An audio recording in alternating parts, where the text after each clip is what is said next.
शाहरुख खान के बेटे आयरन की जमानत याचिका खारिज हो गई है।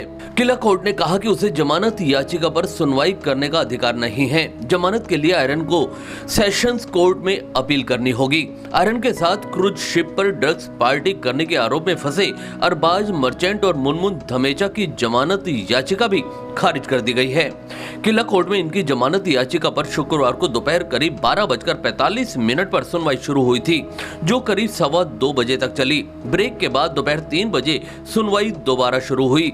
जांच एजेंसी और बचाव पक्ष के वकीलों की दलीलें सुनने के बाद किला कोर्ट ने शाम को 5 बजे जमानत की याचिका खारिज कर दी। इस बीच एनसीबी ने आयरन समेत सभी 6 मेल आरोपियों को आर्थर रोड जेल और दोनों फीमेल आरोपियों को भायखला जेल में भेज दिया। आयरन को क्वारंटाइन सेल में रखा गया है। वैसे तो उनका RT-PCR टेस्ट नेगेटिव आया है, लेकिन जेल की नई गाइडलाइंस के मुताबिक 7 दिन क्वारंटाइन सेल में रखने का नियम है।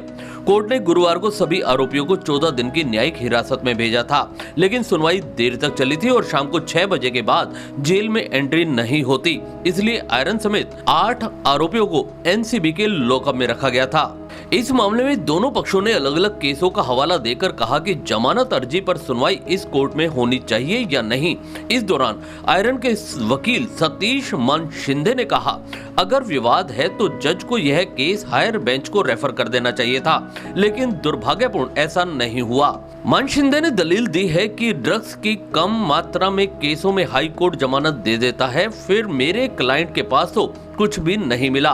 साथ ही कहा कि इस केस में केंद्र सरकार इतनी उतावली क्यों है। उन्हें जवाब देते हुए ASG अनिल सिंह ने कहा कि आप ऐसा नहीं कह सकते। क्रूज ड्रग्स पार्टी केस में अब तक 18 लोगों को एनसीबी गिरफ्तार कर चुकी है। इसमें एक विदेशी नागरिक भी शामिल है। इनमें से 8 लोग न्यायिक हिरासत में और 8 अन्य आरोपी 11 अक्टूबर तक एनसीबी की कस्टडी में हैं। अदालत ने जिन्हें जेल भेजा है उनमें आयरन के अलावा उनके दोस्त अरबाज मर्चेंट, विक्रांत शोकर, गोमित चोपड़ा, इशमीत सिंह चड्डा, मोहक जायसवाल, मुनमुन धमीचा और नुपुर सतीजा शामिल हैं।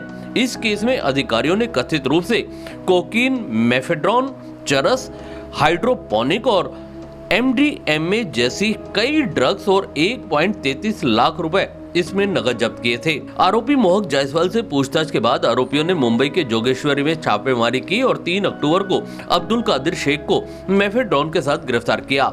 एनसीबी का दावा है कि आरोपी इशमीत सिंह चड्डा से पूछताछ के बाद उन्हें 4 अक्टूबर को गोरेगांव निवासी श्रेयस सुरेंद्र नायर को चरस के साथ गिरफ्तार किया था।